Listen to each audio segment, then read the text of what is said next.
നിങ്ങളോടൊന്നിച്ചായിരിക്കാൻ ദൈവമായ കർത്താവ് ഇങ്ങനെ ഒരു അവസരം നൽകിയതുകൊണ്ട് കർത്താവിന് സ്തോത്രം ചെയ്യുന്നു. കർത്താവിൽ ബഹുമാന്യരായ നിരവധി ദേവദാസന്മാർ ഇവിടെ ഉണ്ട്. പ്രത്യേകിച്ച് എല്ലാ ദേവദാസന്മാരെയും ഞാൻ ഒറ്റ വാക്കിൽ സ്നേഹവന്ദനം ചൊല്ലുന്നു. പ്രത്യേകിച്ച് പ്രിയ PK സാംകുട്ടി പാസ്റ്റർ, ഞാൻ ഡൽഹിയിൽ ശുശ്രൂഷയ്ക്ക് കടന്നുപോയപ്പോൾ അദ്ദേഹത്തിൻ്റെ സഭയിൽ ശുശ്രൂഷിപ്പാൻ തക്കവണ്ണം ഇടയായി. വളരെ അനുഗ്രഹീതമായ നിലയിൽ ഒരു സഭ ആ പട്ടണത്തിൽ കൊണ്ടുപോകുവാൻ ഉള്ള ദൈവകൃപയുള്ള കർത്താവിൻ്റെ ദാസൻ ഈ പട്ടണത്തിൽ ഒരു സഭയുടെ ചുമതല ഏറ്റെടുക്കുന്നുവെന്ന് കേൾക്കുന്നതിൽ വളരെ സന്തോഷമുണ്ട്. അത് തീർച്ചയായിട്ടും ദൈവജനത്തിന് വളരെ നല്ല ഒരു ഗൈഡൻസ് ആയിരിക്കുമെന്ന കാര്യത്തിൽ സംശയമില്ല. ദേവദാസനെ ദൈവം അനുഗ്രഹിക്കട്ടെ. എല്ലാ പ്രിയപ്പെട്ടവരെയും ഒരിക്കൽ കൂടെ സ്നേഹവന്ദനം ചൊല്ലുന്നു.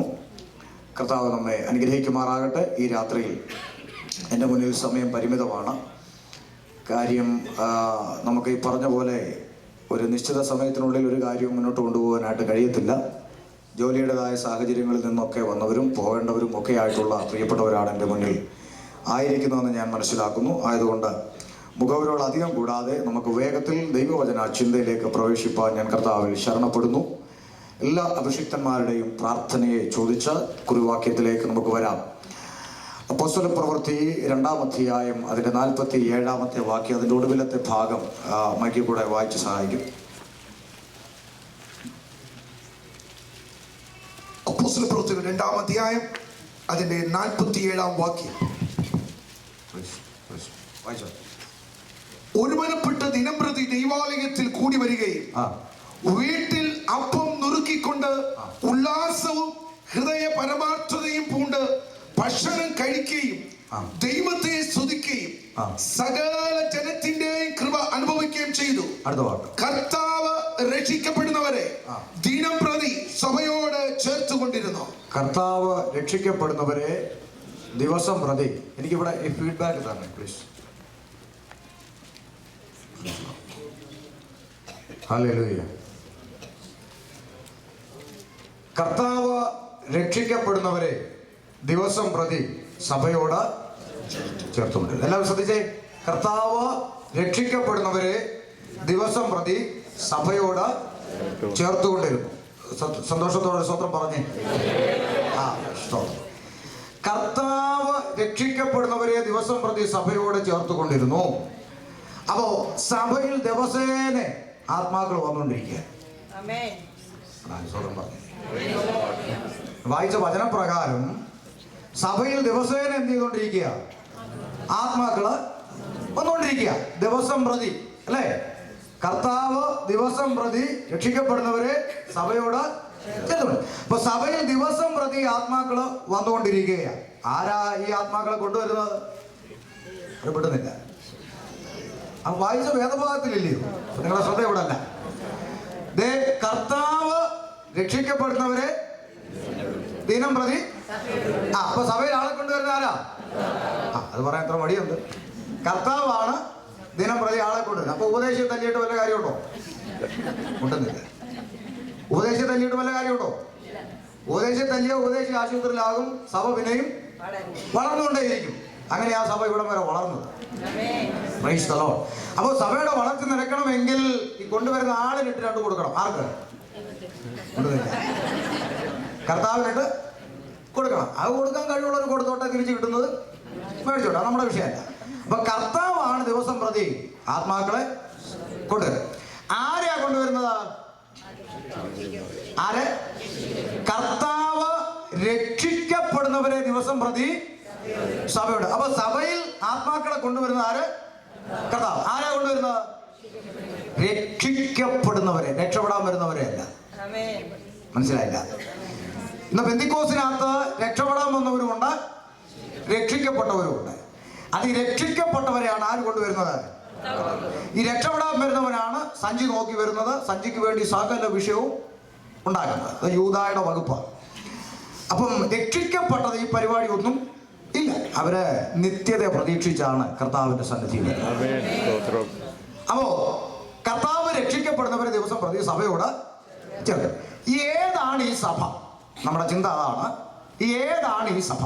ചിലർ IPC ആണോ, AG ആണോ, ചർച്ച് ഓഫ് ഗാഡ് ആണോ, ശാലോമാണോ ഇപ്പോൾ ഇങ്ങനെ മുക്കിന് വന്നുകൊണ്ടിരിക്കുക.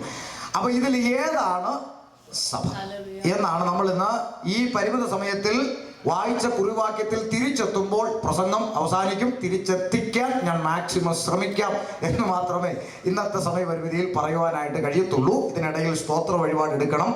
ചിലർ രക്ഷപ്പെട്ടെന്ന് വിചാരിച്ചിരുന്നതാ. അപ്പം അങ്ങനെ രക്ഷപ്പെടാനൊക്കത്തില്ല, കാരണം ഇതിൻ്റെ പിന്നിൽ ചിലവുകളുണ്ടല്ലോ. അപ്പം അതുകൊണ്ട് സ്തോത്ര വഴിപാടിനുള്ള സമയം കൂടെ വേഗത്തിലങ്ങ് നീക്കിവെച്ച് ഞാൻ ദൈവവചനത്തോട് നീതി പുലർത്തുവാൻ കർത്താവിൽ ശരണപ്പെടുകയാണ്. ഒരു ഗാനത്തിൻ്റെ വരികൾ ദൈവനാമ മഹത്വത്തിനായിട്ട് ആലപിക്കുമ്പോൾ നിയോഗിക്കപ്പെട്ടവർ ആ കാര്യങ്ങളെ ക്രമീകരിക്കും. കർത്താവ് നമ്മെ സഹായിക്കട്ടെ. വേദപുസ്തകം ഇങ്ങനെ പറയുന്നു, അവൻ ദരിദ്രനെ ഉറക്കെ പറ കുപ്പയിൽ നിന്ന് ഉയർത്തി പ്രഭുക്കന്മാരോടൊപ്പം ഇരുത്തുന്നു. വാസ്തവത്തിൽ എൻ്റെ അനുഭവത്തിൽ അത് അക്ഷരാർത്ഥത്തിൽ ശരിയാണ്. ഞാൻ ഇൻ്റർനാഷണൽ പ്രസംഗകനായതുകൊണ്ടല്ല നിങ്ങളുടെ മുമ്പിൽ നിൽക്കുന്നത്. ഞാൻ കവല പ്രസംഗകനാണ്. പരസ്യത്തിൽ തെരുവിൽ പ്രസംഗിക്കുന്ന ആളാണ്. അത്രയൊക്കെ സ്റ്റാൻഡേർഡ് പ്രസംഗത്തിൽ പ്രതീക്ഷിക്കാവും. ചിലർ പറയും സ്റ്റാൻഡേർഡില്ല. അപ്പോൾ അതുകൊണ്ട് പ്രസംഗത്തിൽ കവല പ്രസംഗൻ്റെ സ്റ്റാൻഡേർഡൊക്കെ പ്രതീക്ഷിച്ചാൽ മതി. പറയുന്ന കാര്യം പുസ്തകത്തിലുണ്ടോ എന്ന് മാത്രം നോക്കിയാൽ മതി. പുസ്തകത്തിൽ ഇല്ലാത്ത വല്ലതും പറഞ്ഞാൽ സൺഡേ ക്ലാസ്സിലെ കുഞ്ഞിന് വേണമെങ്കിലും ഇന്ന് രാത്രി അത് തെളിയിച്ചിട്ട് പോയാൽ മതി എന്ന് പറയാനുള്ള അവകാശം ഉണ്ടായിരിക്കും. പുസ്തകത്തിലുള്ളതാണ് പറയുന്നതെങ്കിൽ മിണ്ടാതെ അവിടെ നിന്ന് കേട്ടേച്ച് പൊക്കോണം. അത്രേ ഉള്ളൂ. ആമേൻ. അതാണ് വേദപുസ്തകത്തിൻ്റെ പ്രഖ്യാപനം. പിന്നെ ഈ ചിലത് പറയും അങ്ങനെ. ഞാനൊരു കാര്യം നിങ്ങളോട് പറയാം. ഈ മദ്യപാനി സ്വർഗരാജ്യം അവകാശമാക്കത്തില്ല എന്നുള്ള നിലയിലാണല്ലോ വേദപുസ്തകത്തിൻ്റെ പഠനം. അപ്പം ഞാൻ ഈ മദ്യപാനിയെ കുറിച്ച് അങ്ങ് പറയാം. എടാ മദ്യപാനി, നിന്റെ കണ്ണ് ചുവപ്പ്, നിന്റെ വീട്ടിൽ കലഹം, നിന്റെ മുതുകത്ത് ഇടി, ഇങ്ങനെയൊക്കെയാണല്ലോ സദൃശവാക്യങ്ങൾ എഴുതി വെച്ചിട്ട്. അതെല്ലാം ഞാനിവിടെ നിന്ന് തീർത്തങ്ങ് അടിക്കുക. ഞാനൊരു കാര്യം ചോദിക്കട്ടെ, ഇത് കേട്ട് കൊള്ളുന്നത് ആർക്കായിരിക്കും? കൊള്ളുന്നില്ല അല്ലേ? പാസ്റ്റർമാർക്ക് കൊള്ളൂ. പാസ്റ്റർമാരെ കൊണ്ട് എന്നാലും പുള്ളി മദ്യപാനിയെ കുറിച്ച് അങ്ങനെ പറയേണ്ട കാര്യമുണ്ടോ? പാസ്റ്റർമാർ ചോദിക്കുമോ? ഇല്ല. വിശ്വാസികൾ ചോദിക്കുമോ? പിന്നെ ആരായിരിക്കും ചോദിക്കുന്നത്? കുറക്കെ പറയുന്നത് മദ്യപാനിക്കല്ലേ ചോദിക്കുന്നത്. അങ്ങനെയാണ് എൻ്റെ പ്രസംഗം കഴിയുമ്പോൾ ഞാൻ പ്രസംഗിക്കുന്ന പാർട്ടികൾ ആരൊക്കെയാണെന്ന് നിങ്ങൾക്ക് അറിയണമെങ്കിൽ നിങ്ങൾ അങ്ങോട്ട് ഇറങ്ങുമ്പോൾ നിങ്ങളുടെ അടുത്ത് വന്നിട്ട് ചോദിക്കും, എന്നാലും പുള്ളി അങ്ങനെ പറയേണ്ട കാര്യമുണ്ട്, ഓർത്തോണം ഇവൻ ആ വകുപ്പാണ്. അത് പ്രസംഗം കഴിയുമ്പോൾ നിങ്ങൾക്ക് മനസ്സിലാവും ഇവിടെ ആരൊക്കെയാ പാർട്ടി ഏതൊക്കെയാണെന്നുള്ളത് ഡീറ്റെയിൽഡ് ആയിട്ട് മനസ്സിലാവും. കർത്താവ് നമ്മെ സഹായിക്കട്ടെ. ഒരു ഗാനത്തിൻ്റെ വരികൾ ദൈവനാമ മഹത്വത്തിനായി ആലപിക്കുന്നു. ദൈവത്തിന് സ്തോത്രം.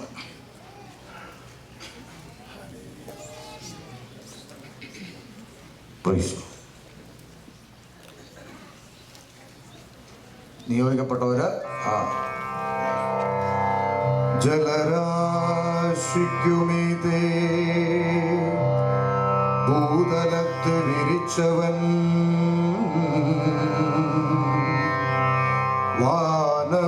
വാനവിധാനത്തിന്മേൽ നിത്യജ്യോതിഷുകൾ തെളിയിച്ചവൻ,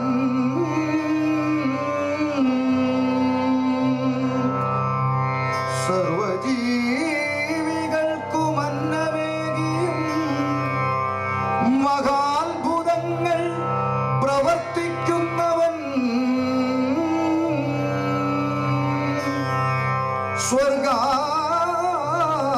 സ്വർഗത്തിൽ അധിവസിക്കും ശ്രീ യേശുനാഥൻ, ശ്രീ യേശുനാഥൻ.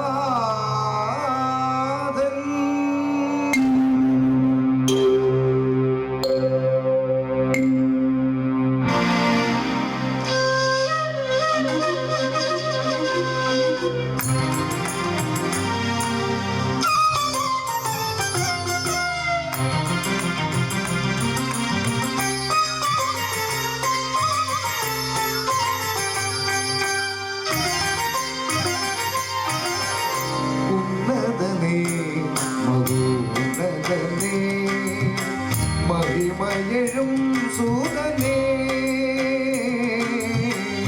ഉന്നതനേ മഹോന്നതനേ, മഹിമയഴും സൂതനേ, മഹത്വം വെടിഞ്ഞങ്ങു മഹിയിൽ വന്നു നീ, മഹത്വം വെടിഞ്ഞങ്ങു മഹിയിൽ വന്നു നീ, മഹിതല പാലകനാ മനുകുലരക്ഷകനാ, ഉന്നതനേ മഹോന്നതനേ, മഹിമയ മഹിമയഴും സൂതനേ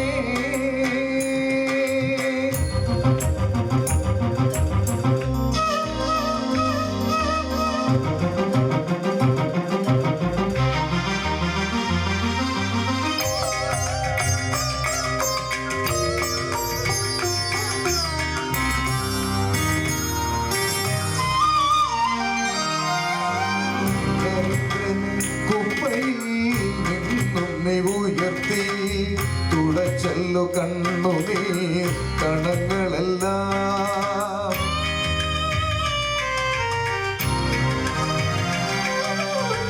ദരിദ്രനെ കുപ്പയിൽ നിന്നും നീ ഉയർത്തി തുടച്ചല്ലോ കണ്ണുനീർ കണങ്ങളെല്ലാം എളിയവനെ നീ പൊടിയിൽ നിന്നുയർത്തി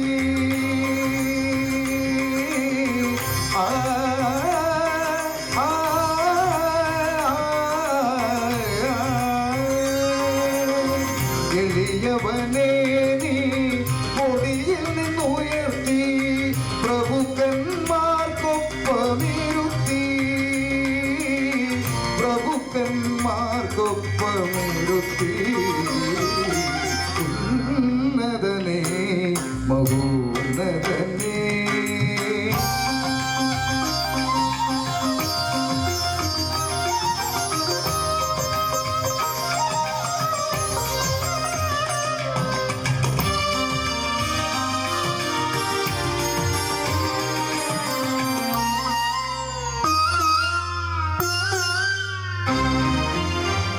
താഴ്ചയിൽ നമ്മെ ഓർത്തവനെ വീഴ്ചയിൽ നിന്നും താങ്ങിയോനെ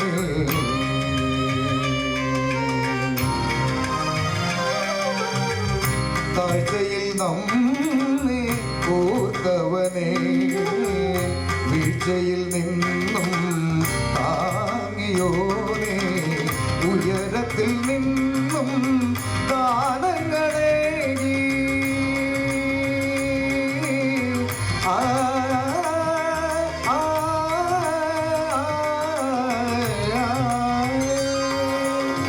ഉയരത്തിൽ നിന്നും ദാനങ്ങളേകി ശാശ്വത ഭവനമൊരുക്കി ശാശ്വത ഭവനം ഒരുക്കി ഉന്നതനേ മഹോന്നതനേ മഹിമയഴും സൂതനേ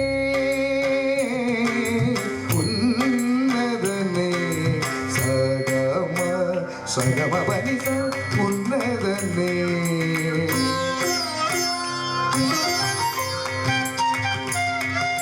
സന്നിധ ഗമ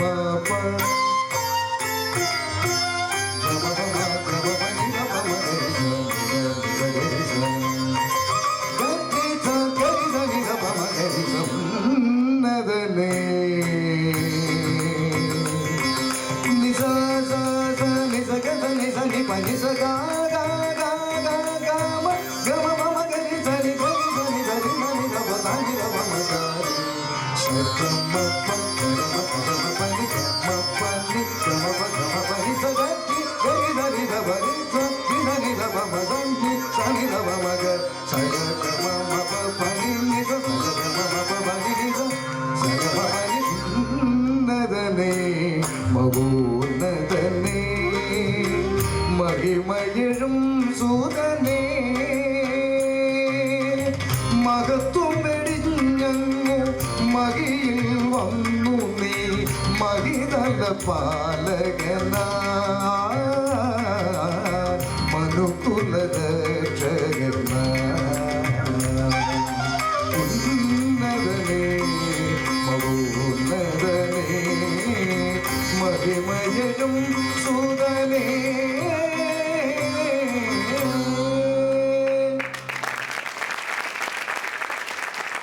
കണ്ണുകളൊക്കെ നമുക്ക് പ്രാർത്ഥിക്കാം. ഞങ്ങളെ വാത്സല്യമായി സ്നേഹിക്കുന്ന സ്വർഗീയ പിതാവെ, ഞങ്ങൾ അങ്ങയെ സ്തുതിക്കുന്നു. വായിച്ച വേദഭാഗം അവിടുത്തെ കരത്തിൽ വെച്ച് ഞങ്ങൾ അങ്ങയോട് പ്രാർത്ഥിക്കുന്നു. അവിടുത്തെ ആത്മശബ്ദം ഞങ്ങളെ കേൾപ്പിക്കണം. നൽകപ്പെട്ട സ്തോത്ര വഴിപാടിനായി പ്രാർത്ഥിക്കുന്നു. നിന്റെ മക്കളെ അവിടുന്ന് സമൃദ്ധിയായി അനുഗ്രഹിക്കണം. ഒക്കെയും ഞങ്ങൾക്കായി ജീവനെ തന്ന ക്രിസ്തു യേശുവിൻ നാമത്തിൽ തന്നെ ആമേൻ. ഹല്ലേലൂയ. ഇവിടെ ഫ്രണ്ടിൽ ഒരുപാട് കസേര നമ്മൾ ഒഴിച്ചിട്ടുണ്ട്. അവിടെ നിൽക്കുന്നവർക്കെല്ലാം ഇവിടെ വന്നിരിക്കാനുള്ള ക്രമീകരണം സഹോദരന്മാർ ചെയ്യുക. ഇനി ആരും തിരിഞ്ഞും പിരിഞ്ഞും നോക്കി അന്തരീക്ഷം കളയരുത്. എല്ലാവരും ദൈവവചനത്തിലേക്ക് ശ്രദ്ധയെ കൊടുക്കാം. കർത്താവ് രക്ഷിക്കപ്പെടുന്നവരെ ദിവസം പ്രതി സഭയോട് ചേർത്തുകൊണ്ടിരുന്നു. ഇവിടെ പരിചയപ്പെടുത്തിയതുപോലെ എൻ്റെ പേര് ഷമീർ എന്നാണ്. സ്വദേശം കൊല്ലം ജില്ലയാണ്. പേരുകൊണ്ട് തന്നെ വാക്കും ഭാഷണവും കൂടാതെ എൻ്റെ പശ്ചാത്തലം നിങ്ങൾക്ക് മനസ്സിലാകുമെന്ന് ഞാൻ ചിന്തിക്കുന്നു. അല്ലേ? എന്താ മനസ്സിലായി? ഉണ്ടെന്നില്ല. മുസ്ലിം അല്ല. അത് കയ്യെ വെച്ചിരുന്നാൽ മതി. ആയിരുന്നു. ഇതിനകത്ത് വന്നിട്ടും വിടാത്ത കുറേ എണ്ണമുണ്ട്. ഇപ്പോൾ ചിലർക്കൊക്കെ എന്നെ ISS തീവ്രവാദിയാക്കാനുള്ള ശ്രമമാണ് പെന്തിക്കോസുകാർ. സ്തോത്രം പിന്നാലെ. അപ്പോൾ സംഗതി 2002 ഒന്നുകൂടെ പറഞ്ഞാൽ 2/8/2002 ഉച്ചയ്ക്ക് 12:40 രക്ഷിക്കപ്പെട്ടു. Praise the lord. പാരമ്പര്യമായി ജനിച്ചു വളർത്തപ്പെട്ട ഇസ്ലാമിക കുടുംബത്തിൽ നിന്ന്, ബാപ്പയും ഉമ്മയും 2 പെങ്ങന്മാരും വല്യമ്മയും അടങ്ങുന്ന കുടുംബത്തിൽ നിന്ന് പിതാവ് ഒഴികെ ഞങ്ങൾക്ക് എല്ലാവർക്കും ദൈവത്തിന്റെ മക്കൾ എന്ന പദവിയിലേക്ക് വരുവാൻ കർത്താവ് ഭാഗ്യം നൽകി. ഇതൊരു ഭാഗ്യമാണ്. എത്രയോ പേര് ശ്രമിച്ചിട്ട് കിട്ടുന്നില്ല, അല്ലേ? നമുക്കറിയാം മുസ്ലിങ്ങളുടെ ക്യാരക്ടർ അനുസരിച്ച് യേശു ക്രിസ്തു ദൈവമാണെന്ന് പറഞ്ഞാൽ തല്ലിക്കൊന്ന് വിശ്വസിക്കൂ. ഇടുന്നില്ല. പറയുന്നവർക്കല്ലേ അറിയാം. ആര് പറയുന്നു? വിശ്വസിക്കത്തില്ല. ഇപ്പൊ എനിക്കിപ്പോ അതിന് വലിയ അത്ഭുതമൊന്നും തോന്നുന്നില്ല. കാരണം ഇവിടെ ക്രിസ്ത്യാനിയോട് പറഞ്ഞിട്ട് മനസ്സിലാകുന്നില്ല, പിന്നെ മുസ്ലിമിന്റെ കാര്യം പറയണം. അപ്പൊ അതുകൊണ്ട് ഏതായാലും കൃപയാൽ 2002 രക്ഷിക്കപ്പെട്ടു. അപ്പൊ ചിലർ എന്തൊക്കെയോ ഈ മുഹൂർത്തം പറഞ്ഞ പോലെ പറഞ്ഞ ചിലരുടെ ചിന്ത കാര്യമുണ്ട്. ഒരിക്കൽ നാട്ടിൽ ഒരു അടിസ്ഥാന സഭയിൽ ഞാൻ ശുശ്രൂഷയ്ക്കായി കടന്നുപോയി. പകൽ സമയത്ത് ഞാൻ ശുശ്രൂഷയ്ക്ക് എഴുന്നേറ്റ് നിൽക്കുമ്പോൾ 40ഓളം പേരുള്ള സഭയിൽ രക്ഷിക്കപ്പെട്ടവരൊന്ന് കരമുയർത്താൻ പറഞ്ഞപ്പോൾ 12 പേര് കൈപൊക്കി. അപ്പം എൻ്റെ ഉള്ളിൽ ഒരു ചിന്ത വന്നു, 40 പേരുള്ള സഭയിൽ 12 പേരെ രക്ഷിക്കപ്പെട്ടുള്ളൂ. അയ്യോ, അപ്പോൾ സുവിശേഷം പറഞ്ഞല്ലോ എന്ന് പറഞ്ഞ് വിഷയം ഒന്ന് മാറ്റിപ്പിടിച്ചു സുവിശേഷത്തിലേക്ക് വന്നു. അപ്പോഴും എൻ്റെ ഉള്ളിലൊരു ചിന്ത വന്നു, ഈ കൈ പൊക്കാത്ത ബാക്കിയുള്ള ആൾക്കാരെ നോക്കിയപ്പോൾ അവരുടെയും കാതലും കഴുത്തലും ഒന്നും കൊണ്ടുന്നില്ല. ഇല്ല. അതൊന്നും ചെല്ലിയ ചിന്തിക്കുന്നു. അപ്പൊ എന്റെ ചിന്ത, എടാ ഇത് പിന്നെന്താ ഇവര് രക്ഷിക്കപ്പെടാതിരിക്കുന്നത്? അപ്പൊ ഒരു ചോദ്യം ഒന്ന് മാറ്റി ചോദിച്ചു. ഞാൻ പറഞ്ഞു, സ്നാനപ്പെട്ടവരൊന്ന് കൈ പൊക്കാൻ പറഞ്ഞു. 40 പൊക്കി. ചിലർക്കൊന്നും മനസ്സിലായി. 40 പേരുള്ള സഭയിൽ രക്ഷിക്കപ്പെട്ടത് 12, സ്നാനപ്പെട്ടത് 40. അപ്പൊ രക്ഷിക്കപ്പെടാതെ ഇവരെങ്ങനെ സ്നാനപ്പെട്ടു? നാട്ടുഭാഷ പറഞ്ഞാൽ ചാകാതെ എങ്ങനെ കുഴിച്ചിട്ടു. പലരും ചത്തട്ടില്ല. അതിന്റെ ഗുണമാണ് ഇന്ന് സഭയ്ക്കകത്ത് നാറിക്കൊണ്ടിരിക്കുന്നത്. അപ്പൊ അതുകൊണ്ട് 2/8/2002 ഉച്ചയ്ക്ക് 12:40 രക്ഷിക്കപ്പെട്ടു. 3 ആഴ്ചകൾക്ക് ശേഷം വിശ്വാസ സ്നാനം സ്വീകരിച്ചു. കൃപയാൽ കഴിഞ്ഞ 13 വർഷം ജനിച്ചു വളർന്ന അതേ കൊല്ലം പട്ടണത്തിൽ ഒരു സുവിശേഷകനായി ജീവിപ്പാൻ കർത്താവ് സഹായിച്ചുകൊണ്ടിരിക്കുന്നു. ഇന്ത്യ പെന്തക്കോസ്ത് ദൈവസഭയുള്ള ബന്ധത്തിൽ ആരാധനയ്ക്ക് കടന്നു പോവുകയും പരസ്യയോഗങ്ങളിൽ തെരുവിൽ കർത്താവിനെ പ്രസംഗിക്കുകയും ടീമായി പരസ്യയോഗ മിനിസ്ട്രി ചെയ്യുകയും വിളിക്കപ്പെടുന്ന കൺവെൻഷനുകളിൽ പോയി പ്രസംഗിക്കുകയും ചെയ്ത് മുന്നോട്ട് പോകുന്ന ശുശ്രൂഷയിലാണ് ആയിരിക്കുന്നത്. എൻ്റെ ഭാര്യ സുനിത, 2 പെൺകുഞ്ഞുങ്ങൾ എനിക്കുണ്ട്. മൂത്തത് അദീന, ഇളയത് അലീന. അങ്ങനെ 4ാം ക്ലാസ്സിലും 3ാം ക്ലാസ്സിലുമായി പഠിക്കുന്ന 2 കൊച്ചു പെൺകുട്ടികളാണ് എനിക്കുള്ളത്. കുടുംബത്തെ ഓർത്ത് നിങ്ങൾ പ്രാർത്ഥിക്കുക. അത്രയും പറഞ്ഞ് ഞാൻ ആ ഭാഗം വിടുകയാണ്. കാര്യം എനിക്ക് ദൈവവചനം പ്രസംഗിക്കാനാണ് കൂടുതൽ ഇഷ്ടം. പല സ്ഥലത്തും സംഘാടകർ നിർബന്ധിച്ചുണ്ടാക്കിയാൽ പിന്നെ ഇച്ചിരിയെങ്കിലും സാക്ഷിയൊക്കെ പറയുന്ന കാര്യം ഈ പറയാഞ്ഞിട്ട് തന്നെ ഇപ്പം അനുഭവിക്കുന്നത് ഒത്തിരിയാണ്. അതുകൊണ്ട് ഈ കാര്യം ഈ ദൈവവചനമാണ് നമ്മളെ വിടുവിക്കേണ്ടത്. ഇപ്പം സാക്ഷിയൊക്കെ പറഞ്ഞ് നിങ്ങൾ കുറേ കണ്ണുനീരൊക്കെ കാരണം ഈ 2 അടി കിട്ടിയെന്ന് കേൾക്കാൻ പെന്തിക്കോസുകാർക്ക് വലിയ ഇഷ്ടമാണ്. അപ്പം അതിങ്ങനെ കേട്ട് കഴിഞ്ഞാൽ മോങ്ങിക്കറി ഇതൊന്നും വലിയ കാര്യമൊന്നുമില്ല. അപ്പം അതുകൊണ്ട് ഇതൊന്നും പറഞ്ഞ് സമയം കളയാനായിട്ട് ഞാൻ ആഗ്രഹിക്കുന്നില്ല. നമുക്ക് കാതലായി ഈ കാലഘട്ടത്തിൽ അറിഞ്ഞിരിക്കേണ്ടുന്ന മർമ്മപ്രധാനമായ പല വിഷയങ്ങൾ വേദപുസ്തകത്തിൽ നിന്ന് പഠിക്കാനുണ്ട്. അതിലേക്കാണ് നമ്മൾ കയറാൻ പോകുന്നത്. വളരെ ശ്രദ്ധിക്കണം. വേദപുസ്തകത്തിൽ എനിക്ക് ഈ ഞാൻ പറഞ്ഞല്ലോ, തെരുവിൽ നിന്നുകൊണ്ട് ഈ അമേരിക്കയുടെ പട്ടണത്തിലാണ് ഞാൻ നിൽക്കുന്നതെന്ന് എനിക്ക് നല്ല ഉറപ്പുണ്ട്. അമേരിക്കയിൽ വരെ ഞാൻ എത്തിയതല്ല, ദൈവം എന്നെ ഇവിടെ അയച്ചതാണ്. അതിൻ്റെ പിന്നിൽ ഒത്തിരി അത്ഭുതത്തിൻ്റെ സാക്ഷ്യം എനിക്ക് പറയാനുണ്ട്. ഒന്നും വിവരിക്കാൻ സമയമെടുക്കുന്നില്ല ഞാൻ. കാരണം ഇങ്ങോട്ട് വരുന്ന വരവിനെ സംബന്ധിച്ച് അതിനോട് വഴിയാത്രകളിൽ ഉണ്ടായ വിഷയങ്ങളെക്കുറിച്ചൊക്കെ അത്ഭുതകരമായ സാക്ഷ്യം ദൈവം ചെയ്ത അനുഭവങ്ങൾ പറയാനുണ്ട്. അതിലേക്ക് ദൈവം അനുവദിച്ചാൽ നാളെ ഞാൻ ആ കാര്യങ്ങളെ തൊട്ടുവിടാം. ഏതായാലും ദൈവം അയച്ചിട്ടാണ് ഈ പട്ടണത്തിൽ വന്നതെന്ന് എനിക്ക് നല്ല ബോധ്യമുണ്ട്.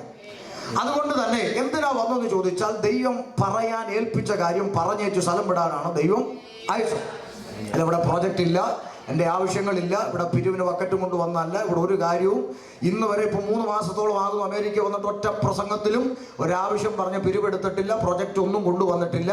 തമ്പുരാൻ പറയാൻ ഏൽപ്പിച്ച കാര്യം പറഞ്ഞേച്ച് വേഗത്തിൽ സ്ഥലം വിടുക എന്നുള്ളതാണ് ദൈവം ഏൽപ്പിച്ചത്. അവൻ കാര്യം വേദപുസ്തകം തുടക്കം മുതൽ പഠിക്കുമ്പോൾ അവൻ നോക്ക, ദൈവത്തിന്റെ ന്യായവിധിയാകുന്ന ജലപ്രളയ ലോകത്തിലേക്ക് ഇറങ്ങി വരാൻ പോകുന്നുള്ള ചിന്ത, ആ അറിവ് ലഭിച്ച നോഹ ജനത്തോട് പ്രസംഗിച്ചു എന്നാണ് ബൈബിൾ പണ്ഡിതന്മാരുടെ നിഗമനം. ഉൽപ്പത്തിയിൽ പ്രസംഗിച്ച കഥയൊന്നും ഇല്ലെങ്കിലും നീതിപ്രസംഗിയായ നോഹ എന്ന പരാമർശം കൊണ്ട് പ്രസംഗിക്കാത്തവനെ പ്രസംഗിക്കാനെന്ന് സംബോധന ചെയ്യാൻ ദൈവം ബുദ്ധികെട്ടവനല്ലാത്തത് കൊണ്ടും പ്രസംഗിക്കാനെന്ന് സംബോധന ചെയ്തിരിക്കുന്നത് കൊണ്ടും അവൻ ന്യായവിധി വിളിച്ചറിയിച്ചിരുന്നു എന്നാണ് ബൈബിൾ പണ്ഡിതന്മാരുടെ വിലയിരുത്തൽ. ഏതായാലും അദ്ദേഹം വിളിച്ചു പറഞ്ഞ ആ പ്രസംഗം അവൻ തുടരെ പറഞ്ഞിട്ടും ഒരുത്തനും പെട്ടകത്തിൽ കയറിയില്ലെന്നും കേവലം 8 പേര് കയറിയെന്നുള്ളതും സൺഡേ ക്ലാസ്സിലെ കുഞ്ഞിന് വരെ അറിയാം. എൻ്റെ ചിന്ത, ഇദ്ദേഹം ഇങ്ങനെ പ്രസംഗിച്ചിട്ട് ഒരു ചിന്ത ഇത്രയും നാൾ ജലപ്രളയം വരുന്നെന്ന് പറഞ്ഞിട്ട് ഒരെണ്ണം പോലും കയറിയില്ല. എന്നാൽ പിന്നെ വിഷയം ഒന്ന് മാറ്റി പിടിച്ച് ഇനി കുറച്ച് നാൾ കാറ്റാക്കിയാലോ? മുടങ്ങില്ല, ഇല്ല. അപ്പോൾ തമ്പുരാൻ പറയാൻ ഏൽപ്പിച്ചത് അങ്ങ് പറയാന്നുള്ളതേ ഉള്ളൂ. അതുകൊണ്ട് എന്നെ ഈ പട്ടണത്തിൽ പറയാൻ ഏൽപ്പിച്ച വിഷയമാ ഞാൻ പോകുന്നിടത്തെല്ലാം പറഞ്ഞുകൊണ്ടിരിക്കുന്നത്. രക്ഷ എന്ന് പറയുന്നത് രക്ഷയാണ്. അത് പ്രസംഗിക്കേണ്ടടുത്ത് കഴിഞ്ഞ ആഴ്ചയപ്പുറത്ത് രക്ഷ പ്രസംഗിച്ചാണ്. ഇനിയിപ്പോൾ രക്ഷയ്ക്ക് പകരം വേറെ എന്ത് പറയാൻ? രക്ഷയ്ക്ക് പകരം വേറെ എന്ത് പറഞ്ഞിട്ട് എന്ത് കാര്യം? രക്ഷിക്കപ്പെടാന്ന് പറഞ്ഞാൽ രക്ഷിക്കപ്പെടുക, മാനസാന്തരപ്പെടാന്ന് പറഞ്ഞാൽ മാനസാന്തരപ്പെടുക. അതിന് പകരം വെക്കാൻ ഒരു പ്രസംഗമില്ല. അങ്ങനെ പകരം വെച്ചൊരു പ്രസംഗം കൊണ്ട് പ്രസംഗ പാഠവം തെളിയിക്കാനല്ല ഞാനിവിടെ നിൽക്കുന്നു. മനസ്സിലാകുന്നുണ്ടോ? നിങ്ങൾക്ക് ഒത്തിരി പ്രസംഗം കേൾക്കണമെങ്കിൽ 3 ദിവസത്തെ ഉപവാസ പ്രാർത്ഥന, 6 സെക്ഷൻ ഉണ്ട്. എത്ര പ്രസംഗം വേണം? പ്രസംഗത്തിൽ ഇതിനകത്ത് മുട്ടുണ്ടോ? ഇന്നും കടൽ പോലെ കിടക്കുന്ന പുസ്തകത്തിൽ ദാണ്ട് 3 ദിവസം സാംകുട്ടി പാസ്റ്റർ ചർച്ചിൽ 6 സെക്ഷനിൽ പ്രസംഗിച്ച ആളാണ് ഞാൻ. പ്രസംഗത്തിന് മുട്ടില്ല, പറയാനുള്ളത് ഒറ്റ വിഷയമുള്ളൂ. ആമേൻ. പുതിയ നിയമത്തിലും പ്രസംഗം ആരംഭിക്കുന്നത് എങ്ങനെയാ?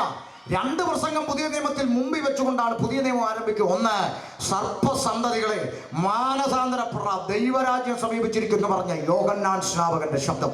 മറ്റൊന്ന്, എന്നെ വീട് നമസ്കരിച്ചാൽ ഈ ലോകത്തിലുള്ള നന്മ നിനക്ക് തരാം എന്ന് പറയുന്ന 91 സങ്കീർത്തനവും കൊണ്ടുവന്ന് മോസ്റ്ററായിട്ട് റവറണ്ട് ലൂസിഫറിന്റെ പ്രസംഗം. ഇത് രണ്ടും കൊണ്ടാണ് പുതിയ നിയമം ആരംഭിക്കുന്നത്. ഇന്നും ഇത് തന്നെ രണ്ടും ഇവിടെ നിൽക്കുന്നുണ്ട്. മാനസാന്തരപ്പെടാ എന്ന് പറയുന്ന സുവിശേഷകന്മാരുമുണ്ട്, സൈക്കിളെ പാടാ കാറെ പോടാ എന്ന് പറയുന്ന അത്ഭുതത്തിന്റെ ആൾക്കാരുമുണ്ട്. ഇതിലേത് വേണമെന്ന് കേൾക്കുന്നവൻ തീരുമാനിച്ചാൽ മതി. അമേരിക്കയിൽ നിങ്ങളുടെ മുമ്പിൽ നിൽക്കുന്ന ഞാൻ, ദൈവം ഇന്ന് രാത്രികാലം നിങ്ങളെ മാനിക്കാൻ പോവാ എന്ന് പറഞ്ഞാൽ അതിലും വലിയ വിഡ്ഢിത്തം വേറെ ഇല്ല. കാരണം ഈ അമേരിക്കയിൽ വന്നിട്ട് എന്നെ ദൈവം മാനിച്ചില്ലെന്ന് ഇതിനകത്തിരിക്കുന്ന ഒരെണ്ണത്തിന് പറയാനൊക്കത്തില്ല. അങ്ങനെ പറഞ്ഞാൽ നിങ്ങൾ ദൈവത്തോട് കാണിക്കുന്ന അനീതിയാണ്. അതുകൊണ്ട് ഇതൊന്നും പറയാനില്ല ഇവിടെ നിൽക്കുന്നത്.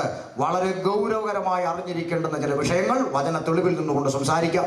കുറിച്ച കുറിപ്പൊന്നുമില്ല, ഫ്ലൈറ്റേ കയറിയപ്പോൾ തന്ന ദൂതില്ല, വളവ് തിരിഞ്ഞപ്പോൾ ഇടപെട്ടതുമില്ല കേട്ടോ. ചിലർക്ക് ഈ വളവ് തിരിയുമ്പോൾ അങ്ങോട്ട് ഇടപെടില്ല. വാതൊക്കെ വന്നപ്പോഴാണ് തമ്പുരാൻ തട്ടി അങ്ങ് മാറ്റിയാണ്. ഇവിടെ തട്ടി മാറ്റിയതും കൊട്ടി മാറ്റിയതും ഫ്ലൈറ്റ് വെച്ചതും ഒന്നുമില്ല, കുറിപ്പും ഒന്നുമില്ല, പുസ്തകം ഞാൻ തുറക്കത്തുമില്ല. കാര്യം ഞാൻ എവിടെയും പഠിച്ച ഡിഗ്രിയുമില്ല.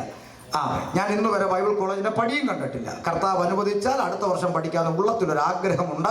അതിന്റെ ക്രമീകരണം ചെയ്തുകൊണ്ടിരിക്കുക. പഠിക്കുന്നത് എപ്പോഴും നല്ലതാണ്. കാര്യം ആരും പഠിച്ചു തീർന്നിട്ടില്ല ഇതുവരെ. PhD എടുത്തവരും പറയുന്നു ഇതുവരെ തീർന്നിട്ടില്ലെന്ന്. പിന്നാണോ നമ്മളൊരറ്റത്ത്. അപ്പൊ അതുകൊണ്ട് സംഗതി കുറിച്ചതും നോട്ട് ചെയ്തതും ഒന്നുമില്ല. ദൈവം ഇടപെടുന്ന കാര്യങ്ങൾ പൊട്ടനെ പോലെ പറഞ്ഞേച്ചു പോവുക. അതാണ് തമ്പുരാൻ ഏൽപ്പിച്ച ദൗത്യം. വിഷയത്തിലേക്ക് വരാം. 2002 പുസ്തകമെടുത്ത് പന്തക്കോസ്ത അനുഭവത്തിൽ ഇറങ്ങിത്തിരിച്ച നാൾ മുതൽ വിവിധ ചോദ്യങ്ങളെ അഭിമുഖീകരിക്കുന്ന ഒരാളാണ് ഞാൻ. എന്തിനാണോ നീ ക്രിസ്ത്യാനി ആയതെന്നാണ് 90% പേരുടെയും ചോദ്യം. മലബാർ മേഖലയിലാണ് ഈ ചോദ്യം ഞാൻ പലപ്പോഴും അഭിമുഖീകരിച്ചിട്ടുള്ളത്. മലബാർ നീ എന്തിനാ ക്രിസ്ത്യാനി ആയത്? 90% പേരും അങ്ങനെ ചോദിക്കുമ്പോൾ 10% ചോദിക്കുന്നത് അങ്ങനല്ല, ക്രിസ്ത്യാനി ആയത് പോട്ടെ, എന്തരായാലും പോയതോ പോയി. ഈ കലവില പറയുന്നവരുടെ കൂട്ടത്തിൽ എന്തിനു കൂടി? അതാണ് പലരുടെയും ചിന്ത. കലവില പറയുന്ന കൂടെ എത്ര പള്ളികൾ ഇവിടെ ഉണ്ട് നോക്കേ. 1000 ഇറങ്ങി വരുന്ന പള്ളി, മാർബിള് കെട്ടിയ പള്ളി, മുറ്റത്തെത്ര കാറ, അങ്ങനെ എന്തെല്ലോ വലിയ പള്ളികളുണ്ട്. അവിടെ എങ്ങും പോകാതെ 20-30 പേരിരുന്ന് ബുലുബുലൂന്ന് അടിക്കുന്നിടത്ത് പോയല്ലോ എന്ന് ചിലർ ആക്ഷേപിച്ച് പറയാറുണ്ട്. പ്രിയ സ്നേഹിതരെ, എന്താ കാരണമെന്നറിയാമോ? ഈ ആത്മീയ ഗോളത്തിൽ പലരും പഠിച്ചു വെച്ചിരിക്കുന്നത് ആള് കൂടുന്നത് ആത്മീയമാണെന്ന്. തെറ്റിപ്പോയി കേട്ടോ. ആള് കൂടുന്നത് ആത്മീയമാണെന്ന് ചിന്തിച്ചുകൊണ്ട് ഇന്ന് പെന്തക്കോസ്തിനകത്തും ഉപദേശിമാരെന്ന് പറയുന്നവർ, എല്ലാവരും ഉപദേശിമാരല്ലല്ലോ, എല്ലാവരും ഉപദേശിമാരാണോ? ഒന്നുമല്ല. ആമേ ഭാര്യയ്ക്ക് ജോലിയുണ്ട്, പുള്ളിക്കാരന് ജോലിയൊന്നുമില്ല. അങ്ങനെ ഇരുന്നിരുന്ന് ചിലരങ്ങ് പാസ്റ്ററായി.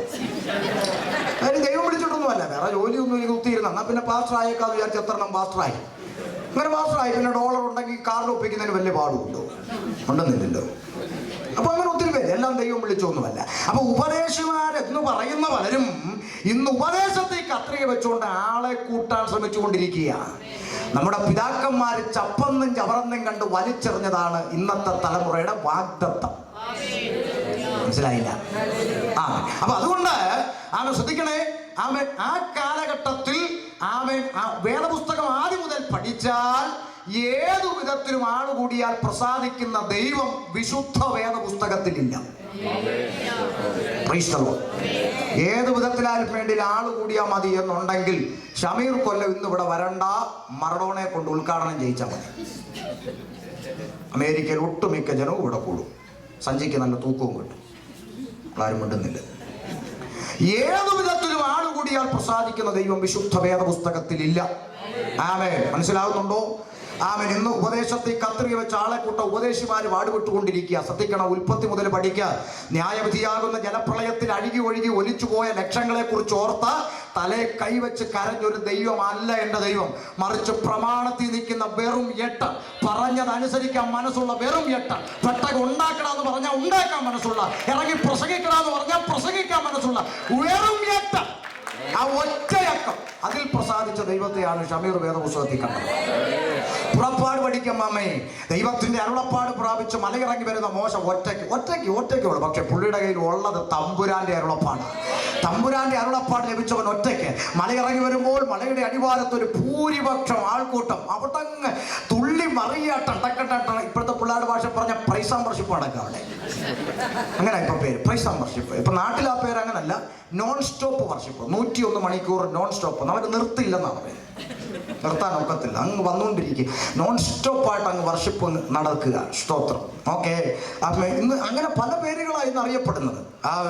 ഈ നോൺ സ്റ്റോപ്പ് വർഷിപ്പിന് അകത്തോട്ടൊക്കെ ഒന്ന് കയറി നോക്കിയാലാ നമ്മുടെ കണ്ണ് തള്ളിപ്പോകുന്ന കാര്യം. എന്താ? മുട്ടനാടിന്റെ താടി പോലെ ഒരു കഷ്ണം ചുണ്ടത്ത്, പിന്നെ ദോശക്കല്ലേ മാവ് വരട്ടിയ പോലെ തലയിൽ, ഇതെല്ലാം വെച്ച് പലവിധ കോലത്തിൽ നിന്നുകൊണ്ട് പാടും നിന്റെ രൂപവും ഭാവവും എന്ന് വെച്ചാൽ യേശുവിന് ഈ കോലമായിരുന്നെന്നാണ്. അതല്ലേ കോൽ. വെറുതെ ചുമ്മാ കോമാളിത്തരങ്ങൾ കാണിച്ച് ദൈവസഭയ്ക്കകത്ത് കയറി ഇന്ന് പാട്ടും കൂത്തും മാറി. ചിലർക്ക് പിന്നെ ഇരുട്ടാ ഇഷ്ടം, ലൈറ്റ് ഇഷ്ടമല്ല. അവർക്ക് ഇരുട്ടത്ത് കിടന്ന് തുള്ളിയെങ്കിൽ ആത്മാവ് കയറത്തോളം. ഇപ്പൊ അമേരിക്ക വന്നപ്പോൾ ഇടക്കിടക്കൊക്കെ കേട്ടത് എന്തായാലും ആട്ടെ. അപ്പൊ ഏതായാലും സംഗതി ഇതുപോലെ ഒരു പ്രമാണമില്ലാതെ ബോധം കെട്ട് തുള്ളി പറഞ്ഞ് ഒരു കൂട്ടം ജനം അവിടെ അങ്ങ് വർഷിപ്പ് നടത്തുക. പ്രിയമുള്ളവരെ, അത് കണ്ട് ദൈവത്തിന് രോമാഞ്ചം കൊണ്ടവരെ അനുഗ്രഹിച്ചെന്നല്ല, പുസ്തകത്തിൽ യഹോവയുടെ കോപം ജ്വലിച്ചിട്ട് 3000 എണ്ണത്തെ അവിടെ സംഹരിച്ചു. പ്രമാണമില്ലാതെ തുള്ളുന്നതല്ല ദൈവത്തിന് പ്രസാദമുള്ള ആരാധന. തുള്ളണം. എങ്ങനെ തുള്ളണമെന്ന് അറിയാമോ? നരകശിക്ഷയിൽ നിന്ന് എന്റെ പേര് വെട്ടി സൗജന്യമായി ജീവന്റെ പർദീസയ്ക്ക് എന്നെ അവകാശിയാക്കി തീർക്കുവാൻ കാൽവരിയിൽ എന്റെ കർത്താവ് എനിക്ക് വേണ്ടി അനുഭവിച്ച പങ്കപ്പാടികളെ ഹൃദയത്തിനകത്ത് ഓർക്കുമ്പോൾ നന്ദിയുള്ള ഹൃദയത്തോടെ ഒന്ന് ചാടാൻ കഴിഞ്ഞാൽ, ഒന്ന് തുള്ളാൻ കഴിഞ്ഞാൽ അതാ ദൈവത്തിന് പ്രസാദമുള്ള ആരാധന. അല്ലാതെ ഇതുവരെ പ്രാപിച്ചതൊന്നുമല്ല മാമേ. അടുത്ത 2 വീടും കൂടെ വരാൻ പോവാ. ഗ്ലോറി. ഇത് കേൾക്കുമ്പോൾ 100 അടിച്ചു കൊടുക്കുന്നതല്ല ദൈവത്തിന് പ്രസാദമുള്ള ആരാധന. മനസ്സിലാവുന്നുണ്ടോ? അതുകൊണ്ട് അവിടെയും ന്യൂനപക്ഷം തീർന്നില്ല. രാജാക്കന്മാരുടെ പുസ്തകം പഠിക്കുക. 400 ബാലിന്റെ പ്രവാചകന്മാർ, 450 അശേര, 850 ആമേ നോക്കെ ജാതി ഭൂരിപക്ഷം. അതിന്റെ നടുവിൽ പ്രമാണത്തിൽ നിൽക്കുന്ന ഒരുത്തൻ ഏലിയാവ്. ആ ഒരുത്തന് വേണ്ടി ആകാശം വളർന്ന് തീയിറക്കി അവന്റെ ദൈവം ഞാനാണെന്ന് ജാതികൾക്ക് വെളിപ്പെടുത്തി കൊടുത്ത ജീവനുള്ള ദൈവം. തീർന്നില്ല. രാജ്യം ഭരിക്കുന്ന രാജാവിന്റെ ഓർഡർ സകലരും ഹാമാനെ കുമ്പിടണം, അല്ലെ കഴുത്തുപോന്ന് ഓർഡറാച്ചാ. നമ്മളെങ്ങാണോ പറഞ്ഞാൽ ചെമ്മർ പാസ്റ്ററെ, നമ്മൾ എല്ലാ കാര്യവും പുസ്തകത്തെ നോക്കിച്ച് നമ്മൾ താമസിക്കുന്ന രാജ്യത്തിന് ഒരു നിയമങ്ങളൊക്കെ ഉണ്ടെന്ന്. രാജ്യം ഭരിക്കുന്ന രാജാവിൻ്റെ ഓർഡർ ആമാനക്കുമ്പിട്ടിലേക്ക് കഴുത്തു പോകും. പക്ഷേ പ്രമാണം കയ്യിലിരിക്കുന്ന ഒരു ന്യൂനപക്ഷ യഹൂദൻ പറഞ്ഞു, രാജാവിൻ്റെ ഓർഡറിനേക്കാൾ വലുത് പുസ്തകത്തിലെ പ്രമാണമാണ്. ഞാനല്ലാതെ ഒന്നിൻ്റെ മുമ്പിൽ വണങ്ങരുതെന്ന് പുസ്തകം പറഞ്ഞിരിക്കുമ്പോൾ രാജാവ് നിന്റെ ഓർഡറിനേക്കാളും ഞങ്ങൾക്ക് വലുത് ദൈവത്തിന്റെ പ്രമാണമാണെന്ന് മുറുകെ പിടിച്ചു നിന്ന ഒരുപക്ഷം ന്യൂനപക്ഷത്തിന് വേണ്ടി ഒറ്റ രാത്രി കൊണ്ട് അധികാരി ഉറക്കം കൊടുക്കാതെ, സ്വസ്ഥത കൊടുക്കാതെ, ദൈവമക്കൾക്ക് വിരോധമായി നിയമത്തിന്റെ മേശപ്പുറത്തിരുന്ന പേപ്പർ ഒറ്റ രാത്രി കൊണ്ട് തിരുത്തി എഴുതിച്ച ജീവനുള്ള ദൈവം. നിയമം മാറ്റി എഴുതണോ? നീ രട്ടുടുത്ത് മൃതക്കായി തലയിൽ പൂഴിവാരിയിട്ട് പട്ടണവാതിക്കൽ ഇറങ്ങി നിന്ന പോലെ കോട്ടൂരി വെച്ച് നീ നെടുമ്പാട് വീട്. അല്ലാതെ എല്ലാം വലിയ റവ കളിച്ചോണ്ടൊന്നും ഇരുന്നോണ്ടൊന്നും കാര്യമൊന്നുമില്ല. അടി ഇവിടെ തുടങ്ങാൻ പോവാ, ഓടാൻ ഒരുങ്ങിക്കോ. പ്രവചനം പഠിക്ക്. ഇവിടെ ചില കക്ഷികളോട് ആധിപത്യം ചെലുത്താൻ പോവാ. വീഡിയോ ഉള്ളതുകൊണ്ട് വിശദീകരണം പറയുന്നില്ല. ഇവിടെ അടി തുടങ്ങാൻ ഓടാ. ഇനി അങ്ങോട്ട് ഓടും. കേരളത്തിൽ നിന്ന് ഓടി അമേരിക്ക വരെ. ഇവിടുന്ന് അങ്ങോട്ട് ഓടും. അങ്ങോട്ട് വാ, ഞങ്ങളൊക്കെ അവിടെ ഉണ്ട്, ശരിയാക്കി തരാം. സംഗതി കണ്ടോ? ചെറിയ കളിയല്ലെന്ന്. അപ്പൊ അതുകൊണ്ട് പ്രമാണമാ. നോക്കേ, ആ ദൈവം ഒറ്റ രാത്രി കൊണ്ട് മാറ്റി എഴുതിച്ചു. നമ്മൾ വലിയ റവകള് ഒരു കഥയില്ല. അണ്ണാക്കിലിട്ട് കുത്തിയാൽ ഒരു സ്വോത്രം പോലും പറയത്തില്ല. എങ്ങനെ ഇരിക്കാം? നാട്ടിലും അങ്ങനെ. ഈ നേഴ്സ് ഹെഡ് നേഴ്സ് ആയാൽ പിന്നെ കുത്തി വെക്കത്തില്ല, അങ്ങനല്ലേ? പിന്നെ ജൂനിയേഴ്സ് കുത്തുന്നത് ശരിയാണോ എന്ന് ഇങ്ങനെ നോക്കി വിടത്തേ ഉള്ളൂ. അതായത് ഹെഡ് നേഴ്സിന്റെ പണി. പോലെ വിശ്വാസത്തിൽ സീനിയർ ആയി കഴിഞ്ഞാൽ പിന്നെ കയ്യടി ആരാധനൊന്നും വരത്തില്ല. ഇടയ്ക്കിടയ്ക്ക് ചത്തിട്ടില്ലെന്ന് കൈവൊക്കെ കാണും. ചിലർക്കൊരു മൂളൽ വെക്കും. പക്ഷെ ചിലർക്കിങ്ങനെ സൈക്കിളിൽ കാറ്റടിക്കുന്ന പോലെ സ്വോത്രം സ്വോത്രം പറയാം. ആരെ ബോധിപ്പിക്കാൻ? സംഗതി നോക്കാൻ ഒറ്റ രാത്രി കൊണ്ട് തീർപ്പ് മാറ്റി തീർന്നില്ലെന്ന നെബൂഖദ്നേസർ നിർത്തിയിരിക്കുന്ന ബിംബത്തെ വണങ്ങുന്ന ഭൂരിപക്ഷം കടുത്തറുത്തിട്ടാലും നിന്റെ ബിംബത്തെ വണങ്ങാൻ ഞങ്ങളെ കിട്ടത്തില്ലെന്ന് പറഞ്ഞ ശദ്രക്ക് മേശക്ക് അബേദ്നെഗോവിന് വേണ്ടി നാലാമനായി തീച്ചൂളക്കകത്തിറങ്ങി വന്ന ഭക്തന്മാരെ വിടുവിച്ച് പുറത്തു കൊണ്ടുവന്ന ജീവനുള്ള ദൈവം. പാസ്റ്ററെ, അതിന് വേറൊരു കാര്യമുണ്ട്.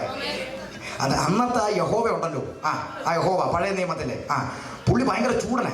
പുള്ളി ഓൺ സ്പോട്ട് ഡെലിവറി ചെയ്യണം. പിന്നെ ഇപ്പം അതേ ദൈവത്തെ പക്ഷെ കുഴപ്പമുണ്ടെന്ന്. അന്നത്തെ ദൈവം ആ യഹോവ ഉണ്ടല്ലോ, പുള്ളി ഭയങ്കര ചൂടാ. പുള്ളിയുടെ കുഞ്ഞമ്മയുടെ മോനല്ലേ ഇപ്പോഴത്തെ യഹോവ. പുള്ളി അത്ര മാറ്റമുണ്ടോ? ദൈവത്തിന് മാറ്റമുണ്ടോ? പിന്നെന്തേ ആ പ്രവൃത്തി ഇന്ന് വെളിപ്പെടുന്നില്ല? Price the Lord. നിന്റെ ദൈവം എവിടെയെന്ന് പരിഹസിക്കുന്ന ജാതിയുടെ നടുവിൽ ഇന്നെന്റെ ദൈവപ്രവൃത്തി ഇറങ്ങുന്നില്ല. എസ്തേറിന്റെ പുസ്തകം പഠിക്കുക. അന്ന് യഹൂദന്മാരെ കുറിച്ചുള്ള പേടി, ഭീതി ദേശത്തിന്മേൽ വീണിരുന്നു. പുറകോട്ട് പഠിക്കും പെന്തക്കോസ്ത് ചരിത്രം. പെന്തക്കോസ്തുകാരി എന്ന് പറഞ്ഞൊരു പെങ്കൊച്ച് പുസ്തകം പിടിച്ചോണ്ട് റോഡിൽ കൂടെ നടന്നാൽ കവലെ നിൽക്കുന്ന പയ്യന്മാരൊരു കമന്റ് പോലും പറയത്തില്ലായിരുന്നു. തല നരച്ചവരോട് ചോദിക്കുക, അവര് പറഞ്ഞു തരും. ഒരു കമന്റ് പോലും പറയല. ആരെങ്കിലും ഒരുത്തൻ കമന്റ് പറഞ്ഞാൽ അടുത്ത് നിൽക്കുന്ന പറയാം, മിണ്ടല്ലേ, പ്രാർത്ഥനക്കാരിയ, പോയി കുത്തിയിരുന്ന് പ്രാർത്ഥിച്ചാൽ നീ ചത്തുപോകുമെന്ന് പറയും. അങ്ങനൊരു കാലം അല്ലേ? ആണോ? ഇന്നത്തെ പെന്തിക്കോസുകാരി ഇറങ്ങി നടന്നാൽ 2 കിലോമീറ്ററുള്ള പയ്യന്മാർ ഇഞ്ഞു വരും. അതാ ഇവിടെ വേഷവും നടത്തി. എന്താ ഉണ്ടാത്തെ? കുഴപ്പം ദൈവത്തിന്റെ അല്ല, കുഴപ്പം നിന്റെയാ. Price the Lord. അയ്യോ പാസ്റ്ററെ, അത് പഴയ നിയമം. ചിലർക്ക് പഴയ നിയമം ഭയങ്കര ചീച്ചിയാ. ഇപ്പൊ പിതാക്കന്മാരെ തെറി വിളിച്ചുകൊണ്ട് അരനിക്കറൂട്ടുണ്ട് കുറെ എണ്ണം പറഞ്ഞിട്ടുണ്ട്, ന്യൂ ജനറേഷൻ എന്ന് പറഞ്ഞ്. അവന്മാർക്ക് ഈ പഴയ നിയമം കണ്ട എന്താ പിശാച് കുരിശി കാണുന്ന പോലെ എന്ന് പറഞ്ഞു. അങ്ങ് ഭയങ്കര പേടിയാണ്. വല്ലാത്തൊരു അനുഭവം പറയുക. പഴയ നിയമം ഇവർക്ക് വേണ്ടെന്നാ പറയുക. പക്ഷേ മുമ്പിലിരിക്കുന്ന ഈ പാവപ്പെട്ട കുഞ്ഞുങ്ങളെ തുള്ളിക്കാൻ വേണ്ടി ഇവന്മാർ ഉപയോഗിക്കുന്ന വാക്യം ഏതെന്നറിയാമോ? പ്രാപിക്ക പ്രാപിക്ക, അന്ത്യകാലത്ത് സകല ജഡത്തിന്മേലും എൻ്റെ ആത്മാവിനെ പകരം പുത്രിമാർ. അതാരാ പറഞ്ഞേ? ഉണ്ടെന്നില്ലല്ലോ. അതാരാ പറഞ്ഞേ? യോവേൽ പ്രവാചകൻ പഴയ നിയമത്തിൽ പറഞ്ഞതാണ്. പക്ഷെ എവനിത് അപ്പോസ്തല പ്രവൃത്തിയിലേ കണ്ടിട്ടുള്ളൂ. വലിയ കുഴപ്പം. അപ്പൊ അതുകൊണ്ട് ഇതൊക്കെ ചുമ്മാ എന്തെങ്കിലും വെളിവുകേട്. സായിപ്പന്മാർ ഇംഗ്ലീഷിൽ പറയുന്നതല്ല, രാത്രി കാലങ്ങളിൽ ഇന്റർനെറ്റിൽ കയറി കുത്തിയിരുന്ന് അതെല്ലാം എടുത്ത് മലയാളത്തിലാക്കി കൊണ്ടുവന്ന് ഛർദ്ദിക്കുവരും. എന്ത് വിവരക്കേട്. അല്ല ദൈവസന്നിധിയിലെങ്ങാണോ ഇത് പ്രാപിച്ച. ആമേൻ. ശ്രദ്ധിക്കണേ. അപ്പൊ അതുകൊണ്ട് പുതിയ നിയമത്തിൽ ഇതിന് ഓപ്പോസിറ്റ് ആണോ? അല്ലല്ല. പുതിയ നിയമത്തിലും ഏതു വിധത്തിലും ആളെ കൂട്ടുന്ന വകുപ്പ് യേശുവിനുമില്ല. കർത്താവിന്റെ പുറകെ പുരുഷാരം ബഹുപുരുഷാരം കടന്നു വരിക. 5 അപ്പം കൊണ്ട് 5000 പേരെ പോഷിപ്പിച്ചിട്ട് കർത്താവ് പ്രാർത്ഥനയ്ക്ക് മലയിൽ കയറി പോയപ്പോൾ ഇവര് തപ്പി നടക്കുക, കാണുന്നില്ല. തപ്പി കണ്ടുപിടിച്ചിട്ട് എവിടെ ആയിരുന്നു? കർത്താവ് വിചാരിച്ച സ്നേഹം കൊണ്ടങ്ങാണ്ടായി. എന്ത് പറ്റി? തിരക്ക് വിഷമിച്ചോ? പിന്നെ എന്തിനാ? ഉടനെ പറയാ, മരുഭൂമിയിൽ ഞങ്ങളുടെ പിതാക്കന്മാർക്ക് മോശ അപ്പോ ഇറച്ചിയൊക്കെ കൊടുത്താണ്. അപ്പൊ ഞങ്ങൾക്ക് ഇനി സ്ഥിരമായിട്ട് തന്നോണ്ടിരുന്ന കൂടെ വരാൻ. പിന്നെ കർത്താവ് ചിന്താഗതി മനസ്സിലായിട്ട് വിഷയം ഒന്ന് മാറ്റിപ്പിടിച്ചു. കർത്താവ് പറഞ്ഞു, നിങ്ങള് ലോകപ്രകാരമുള്ള ആഹാരം അന്വേഷിക്കുന്നു, ഞാനോ സ്വർഗത്തിൽ എന്ന് പറഞ്ഞ ജീവന്റെ അപ്പമാ എന്ന് പറഞ്ഞ് ഉപദേശം അങ്ങോട്ട് മാറ്റിപ്പിടിച്ചു. എന്നിട്ട് കർത്താവ് പറഞ്ഞു, എന്റെ നിമിത്തം, സുവിശേഷ നിമിത്തം അപ്പനെയോ അമ്മയോ വീടോ വസ്തുവോ നിലങ്ങളെയോ മക്കളെയോ സ്വന്തം പ്രാണനെ കൂടെ പകയ്ക്കാതെ ഇരിക്കുന്നവന് എന്റെ ശിഷ്യനായിരിക്കാൻ കഴിയില്ല. എന്റെ ചിന്തയെ പറഞ്ഞേച്ച് തിരിഞ്ഞു നോക്കിയപ്പോൾ മിച്ചം 12. അപ്പൊ നിങ്ങൾ ശ്രദ്ധിക്കണേ, 12. എന്റെ ഒരു ഭാവന പറയുക, ഒരു ഭാവന വേണമെങ്കിൽ എടുത്താൽ മതി, വേണ്ട കളഞ്ഞ ഭാവന ഇല്ലയോ? തിരിഞ്ഞു നോക്കി, മിച്ചം 12. കർത്താവ് ചോദിക്കുക, ബാക്കിയുള്ളവരൊക്കെ എന്ത് വെച്ച? എല്ലാം പോയോ? പിന്നെ പോവാതെ ഒരു മര്യാദക്കൊക്കെ പറയണ്ടേ? അല്ല, ഒരു മര്യാദക്കൊക്കെ പറ. അപ്പനെ വിടണം, അമ്മയെ വിടണം, സഹോദരനെ വിടണം, സഹോദരിയെ വിടണം, വസ്തു വിടണം. ഈ വസ്തുവൊക്കെ ഉണ്ടാക്കാൻ പറ്റ പാട് കർത്താവിനറിയാമോ? അല്ല, നിങ്ങൾ ഈ പറയുന്നത് കേട്ടോണ്ട് സഹോദരങ്ങളെയൊക്കെ അങ്ങ് വിട്ട് ഞങ്ങൾക്ക് അങ്ങനെ ചാടി ഇറങ്ങാൻ പറ്റുമോ? കൊച്ചിന് ഫീസ് കൊടുക്കുന്നത് കുഞ്ഞമ്മയാണ്. നിങ്ങൾ പറയുന്നത് കേട്ടോണ്ട് അങ്ങനെ ചാടി ഇറങ്ങാൻ നോക്കുമോ? അണ്ട് ഒരു മര്യാദക്കൊക്കെ പറ. ഉണ്ടെന്നില്ല. അവര് പറഞ്ഞൊരു പദം, ഇത് കഠിന വാക്ക്. Price the Lord. ഉപദേശം ഇച്ചിരി കഠിനമാണ്. അത് ഉൾക്കൊള്ളാൻ വയ്യാതെ അപ്പം തിന്നാൻ വന്നവനും അത്ഭുതം കാണാൻ വന്നവനും നടുവേദന പല്ലുവേദന ഉളുക്ക് പിരിപ്പ് തരിപ്പ് മഴ ഇതെല്ലാം മാറാൻ വന്നവനും മാറിയിട്ട് ആ വഴി പോകും. കഠിന ഉപദേശം പിൻപറ്റാൻ മനസ്സുള്ളവൻ യേശുവിന്റെ പിന്നാലെയാണ്. Price the Lord. ഇതിന്റെ പേരിൽ സ്വന്തം പ്രാണൻ കൂടെ പകയ്ക്കേണ്ടി വന്നാലും, അതുകൊണ്ടാ നോർത്ത് ഇന്ത്യയുടെ മണ്ണിൽ നിറവയറോടെ നിൽക്കുന്ന അമ്മമാരുടെ പള്ളയ്ക്ക് കത്തി കയറിയിട്ടും ജീവനോടെ പച്ചയ്ക്ക് കൊളുത്തിയിട്ടും കഴുത്തെ കത്തി വെച്ച് കോഴിയെ കണ്ടിക്കുന്ന പോലെ അരിഞ്ഞു തള്ളിയിട്ടും പ്രാണനാഥനെ തള്ളിപ്പറയാത്ത അമ്മമാരെ നിങ്ങൾക്ക് കാണാം. അവൻ അബദ്ധം പറ്റിയതല്ല, ക്രൂശിന്റെ മാർഗമായത്. Price the Lord. തീർന്നില്ല. ആമേൻ. നോക്കേ, അതുകൊണ്ട് ഇച്ചിരി മര്യാദക്കൊക്കെ പറയുന്ന ഒരു പക്ഷേ ശിഷ്യന്മാർ പറഞ്ഞിരിക്കാം. ആമേ, ഭാവനയാ. എന്നാൽ ആ സ്ഥാനത്ത് ഞാനോ സാങ്കുട്ടി പാസ്റ്ററോ നമ്മുടെ മാത്യു പാസ്റ്ററോ എങ്ങാണോ ആരുന്നെങ്കിൽ, ഞങ്ങളെങ്ങാണോ ആരുന്ന ആ സ്ഥാനത്തെങ്കിൽ എന്തു പറയുമെന്നറിയാമോ? സംഭവിച്ചു പറഞ്ഞു പോയത് പോട്ടെ, നിങ്ങളേലും ഇട്ടേച്ച് പോവല്ലേ. നമ്മളൊന്നുമില്ലല്ലോ, ഒരു ബിൽഡിങ്ങും എടുത്ത് വാടകയും കൊടുത്ത് ഇത്രയും കഷ്ടപ്പെട്ടെല്ലാം ഇതാക്കി വെച്ചു. ഒരു കാര്യം ചെയ്യും, അച്ഛനെ ഞാൻ സെക്രട്ടറി ആക്കാം, അച്ഛനെ ട്രഷാറും ആക്കാം, നമുക്കുള്ളത് കൊണ്ട് തട്ടിപ്പൊത്തി പോവാച്ച. ഇതേ ഞങ്ങൾ പറയത്തുള്ളൂ. കർത്താവിൻ്റെ തിയറി നിങ്ങൾക്കും ഇങ്ങനൊക്കെ തന്നെ നിങ്ങളുടെ പുസ്തകത്തിലും. എന്നിട്ട് എന്ത് ബോധമില്ലാത്ത സ്തോത്രം. ആമേ. നിങ്ങൾക്കും പോകാൻ മനസ്സിലെ വിട്ടോളാൻ പറഞ്ഞു. അവര് പറഞ്ഞൊരു മറുപടി ഉണ്ട്, എന്റെ ഹൃദയത്തെ ആനന്ദിപ്പിച്ചൊരു മറുപടി ഉണ്ട്. അവര് പറഞ്ഞ വാക്ക്, കർത്താവേ, ഞങ്ങൾ ആരുടെ അടുക്ക പോണം? പെന്തക്കോസ്തിനകത്ത് ഞാൻ പറഞ്ഞല്ലോ, എന്നെ മുസ്ലിങ്ങൾ കൊല്ലത്തില്ല, RSSകാരും കൊല്ലത്തില്ല, എന്നെ കൊല്ലുന്നെങ്കിൽ പെന്തിക്കോസുകാരെ ഉറപ്പാണ്. കാരണം ഈ ദിവസങ്ങളിൽ ഞാൻ നേരിട്ടുകൊണ്ടിരിക്കുന്ന അങ്ങനെ പല കള്ളന്മാരുടെയും കഞ്ഞുകൂടി മുട്ടിക്കൊണ്ടിരിക്കുക ഞാൻ കാരണം. ആമേ. അതുകൊണ്ട് പണി നന്നായിട്ട് വരുന്നുണ്ട്. ആമേ. പക്ഷെ ഓർത്തോണം, ഹല്ലേലൂയ. അവർ പറഞ്ഞ് ഞങ്ങൾ ആരുടെ അടുക്ക പോകും. ഞാൻ ഇങ്ങോട്ട് വരുന്ന വഴി ആമേ ചന്ദ്രൻ പറഞ്ഞോട് ചോദിച്ചാൽ അറിയാം, ഫോൺ വിളിച്ചു പലരും. ഫോൺ വിളിച്ചിട്ട് പലരും പറഞ്ഞു, പാസ്റ്ററെ ഞങ്ങളെല്ലാം കാണുന്നുണ്ട്, അറിയുന്നുണ്ട്, പിന്മാറിപ്പോകരുത്. അപ്പൊ അവർക്ക് പേടി, ഞാനിതെല്ലാം ഏറ്റിട്ട് കള്ളന്മാരുടെ കൊള്ളക്കാരെടുത്തോട്ട് വന്ന് പിന്മാറിപ്പോവോ ഞാൻ പറഞ്ഞു, എന്റെ പൊന്നച്ചാ, ഞാൻ പിന്മാറി പോണമെങ്കിൽ യേശുവിനേക്കാളും വലിയൊരു ദൈവത്തെ ഞാൻ കണ്ടുമുട്ടണം. അങ്ങനെ ഒരു ദൈവത്തെ ഞാൻ കണ്ടുമുട്ടിയിട്ടില്ല. പിന്നെ ഞാൻ ആരുടെ അടുക്ക പോകാനാണ്? എവിടെയും പോകുന്നില്ല. Price the Lord. എവിടെയും പോകുന്നില്ല, ഇവിടെ തന്നെ നിൽക്കും.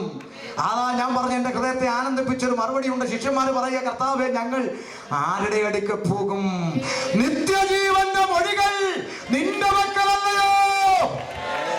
രാത്രി എന്നെ കേൾക്കുന്ന ദൈവമക്കളെ, നിങ്ങൾ എവിടെയോ ആരാധനയ്ക്ക് പോ, വിഷയമില്ല. പക്ഷേ ഒരു കാര്യം അടിവരയിട്ട് ഉറപ്പ് വരുത്തണം, നിങ്ങൾ പോകുന്നിടത്ത് നിത്യജീവന്റെ മൊഴി ഉണ്ടായിരിക്കണം. അവിടെയേ യേശുവുള്ളൂ. നിത്യതയോട് അടുപ്പിക്കാതെ ലോകത്തോട് അടുപ്പിക്കുന്ന ഒരൊറ്റ പള്ളിയിലും യേശുവിന്റെ പൊടി പോലും ഉണ്ടാകത്തില്ല. Praise the lord. നിത്യജീവന്റെ മൊഴികൾ നിന്റെ പക്കലുണ്ട്. എന്താ ഷമീറ നീ ക്രിസ്ത്യാനിയായത്? പറയാം, ഞാൻ ഇന്ന് വീണ് മരിച്ചാൽ അല്ലെങ്കിൽ കാഹളം ധ്വനിച്ചാൽ എൻ്റെ ആത്മാവിനൊരു നിത്യജീവൻ ലഭിക്കേണ്ടതിന് ഞാൻ യേശുവിന്റെ പിന്നാലെ പോയി. അല്ലാതെ അബദ്ധം പറ്റി ഇറങ്ങിയതൊന്നല്ല. Price the Lord. അതുകൊണ്ട് ആള് കൂടുന്ന ആത്മീയെന്നൊന്നും പറഞ്ഞേക്കല്ലേ. ഇപ്പൊ നാട്ടിലെ അവസ്ഥ ഇങ്ങനെ, ആള് കൂടാൻ വേണ്ടി യാഗം കഴിച്ച് നിയമം ചെയ്ത വിശുദ്ധന്മാരുടെ പുൾപിറ്റിൽ സകല അണ്ടനെ അടകോടനെയും സകലവിധ ചീഞ്ഞ് ഞാറുന്ന രാഷ്ട്രീയക്കാരെന്ന് വേണ്ട സകല എണ്ണത്തിനെയും പിടിച്ച് യാഗം കഴിച്ച് നിയമം ചെയ്ത വിശുദ്ധന്മാരുടെ പുൾപിറ്റിലിരുത്തി പൊന്നാട അണിയിക്കുക. അയ്യോ, പ്രൈസ് ദി ലോർഡ്. അശുദ്ധിക്കും വിശുദ്ധിക്കും തമ്മിൽ എന്ത് ചേർച്ച! ഹല്ലേലൂയ. ഒന്നും മിണ്ടല്ലേ, വിലക്ക് വരുമെന്നാ പറയുന്നത്. പോടോ, പേടിപ്പിക്കാതെ. നാട്ടിലെ തെരുവിലിറങ്ങി പ്രസംഗിക്കുന്നതിന് എനിക്ക് ആരുടെ അനുവാദം വേണ്ടേ? ഇയാള് വിലക്ക്. ചിലർ പറയുന്ന, പാസ്റ്ററെ അമേരിക്കയിൽ ഇങ്ങനൊക്കെ പ്രസംഗിച്ചാൽ ഇനിയും വരണ്ടതാ. പറച്ചിൽ കേട്ടാ ഇവന്റെ ഭാര്യയ്ക്ക് സ്ത്രീധനം കൊടുത്ത അമേരിക്കയിൽ നിന്ന്. ഹല്ലേലൂയ. അങ്ങനെ ആമേ. കുഞ്ഞേ, ഇതൊക്കെ പറയുമ്പോ പുറകോട്ടൊന്ന് തിരിഞ്ഞു നോക്കണം. ഒരു മുഷിഞ്ഞ ബാഗും പിടിച്ച് എയർപോർട്ടിൽ ഇറങ്ങി കണ്ണും തള്ളി അങ്ങോട്ട് പോ ഇങ്ങോട്ട് പോകണം എന്നറിയാതെ നിന്ന സ്ഥാനത്ത് തമ്പുരാൻ ഇവിടെ 2 വീടും കാറും ഒക്കെ തന്നൊന്ന് വാങ്ങിച്ചപ്പോഴത്തേക്ക് നീ അല്ല തീരുമാനിക്കുന്ന അമേരിക്കയിൽ ആര് വരണമെന്ന്. തമ്പുരാൻ അയക്കുന്നവർ വരും പോകും. അത് ദൈവത്തിന്റെ പദ്ധതിയാണ്. മനസ്സിലാവുന്നുണ്ടോ? വിരട്ട് ശൈലിയൊന്നും ഇവിടെ നിൽക്കണ്ട. ആമേൻ. കൊണ്ട് ശ്രദ്ധിച്ചോണം. ആളുകൂടി ഈ ഇടയ്ക്ക് ഒരു ദുരുപദേശകൻ എങ്ങ് വാദിക്കാമെന്നിട്ട് ഇന്റർനെറ്റിലൂടെ പറയുകയാണ്, ആമേൻ, നിങ്ങൾ ഇത്രയൊക്കെ പറയുന്നല്ലോ, നിങ്ങളുടെ ഇറച്ചി എത്ര ഉണ്ട്? നമ്മുടെ ഇറച്ചി 50-55 പേരല്ലേ ഉള്ളൂ. ഇത്രയേ ഉള്ളൂ. ഞങ്ങളുടെ ഇറച്ചി വന്ന് നോക്കണം, ഞങ്ങളുടെ അടുത്ത് ആയിരങ്ങൾ വന്ന് മറിയ. ഞാൻ പറഞ്ഞു, ലഗ്യോൻ 6000 ഉണ്ടായിരുന്നു, ഓടാന്ന് പറഞ്ഞു. ആൾക്കൂട്ടം പറഞ്ഞ ചിലരങ്ങ് പെന്തിക്കോസ്. ഇപ്പൊ ചില ഉപദേശിമാരും പറയും, നമ്മൾ ഇതൊക്കെ പറഞ്ഞുകൊണ്ടിരിക്കുന്നു, അവിടെ എത്ര പന്നി പോയി മറിയട്ടെ, നാട് 5 മതി. ആമേ. മനസ്സിലായോ? നമ്മുടെ ചിന്തയിലേക്ക് ഓടി വരാം. പേടിക്കണ്ട, സമയമുണ്ട്. നോക്കിയാ പ്രസംഗിക്കുന്നത്, അത് വിഷമിക്കണ്ട. അപ്പൊ അതുകൊണ്ട് ആമേ നിത്യജീവന് വേണ്ടി പുസ്തകം എടുത്തത്. Hallelujah, hallelujah. 2, ചിലർ പറയുന്ന ഭാഷ, ഞങ്ങൾ വെന്തിക്കോസിനകത്ത് ഇങ്ങനെ കൊട്ടാനും തുള്ളാനും വിലുവിലു പറയാനൊന്നും വന്നില്ലേലും ഞങ്ങൾ ഇന്നുവരെയും ചോദിച്ചതിനെല്ലാം ദൈവം ഞങ്ങൾക്ക് ഒരു വീട് ചോദിച്ചു, 2 വീട് തന്നു. ഒരു കാർ ചോദിച്ചു, 2 കാർ തന്നു. ഒരു കുടുംബം ചോദിച്ചു, നല്ല കുടുംബം തന്നു. 2 മക്കളെ ചോദിച്ചു, 5 മക്കളെ തന്നു. 1 ഏക്കർ ഭൂമി ചോദിച്ചു, 5 ഏക്കർ നാട്ടിൽ തന്നു. അങ്ങനെ എന്തെല്ലാം തന്നു. പ്രിയമുള്ളവരെ, ഭൗതികമായ വിഷയത്തിന് വിടുതൽ കിട്ടിയത് കൊണ്ട് യേശു എൻ്റെ കൂടാതെ നീ പറയുന്നെങ്കിൽ യേശു അംബാനിയുടെ വീട്ടിൽ സ്ഥിരതാമസക്കാരനാണെന്ന് സമ്മതിച്ചിട്ടേ ഇവിടുന്ന് പോകാവൂ. Praise the lord. ഹല്ലേലൂയ. എന്താ? ആമേൻ. ഭൗതികമായ വിഷയത്തിന് വിടുതൽ കിട്ടിയതുകൊണ്ട് ദൈവമില്ലെന്ന് പറയുന്ന മൂഢനും അമേരിക്കയിൽ ഫ്ലാറ്റും കാറും ഉണ്ടെന്ന് മറക്കരുത്. അവനുള്ളതാ നിനക്കുള്ളത്. പിന്നെ അവനില്ലാത്ത എന്താ നിനക്കുള്ളത്? അതാ ദൂത്. അംബാനിക്കില്ലാത്തത്, ഒബാമയ്ക്കില്ലാത്തത്, ഈ ഉലകത്തിലെ കോടീശ്വരന്മാർക്കില്ലാത്തൊരു ഉറപ്പ് രക്ഷിക്കപ്പെട്ടവനുണ്ട്. നീ ഇന്ന് വീണ് മരിച്ചാൽ, ഈ യാത്രയിൽ നിന്റെ പ്രാണനെ ചോദിച്ചാൽ, ഇന്ന് രാത്രി കാഹളം മുഴങ്ങിയാൽ, ഞാൻ എൻ്റെ ആത്മാവിന്റെ നിത്യത എൻ്റെ കർത്താവിനോട് കൂടെ ചെലവഴിക്കുമെന്ന് നെഞ്ചത്ത് കൈവച്ച് പറയാൻ ഒരു പ്രാഗൽഭ്യം ഇന്ന് രാത്രി നീ പ്രാപിച്ചിട്ടുണ്ടെങ്കിൽ ഷമീർ പറയും, യേശു നിന്റെ കൂടെ. അതില്ലാത്ത പക്ഷം എത്ര വലിയ കളി കളിച്ചിട്ട് ഉപ്പട്ട കിടക്കത്തുള്ളൂ. Praise the Lord.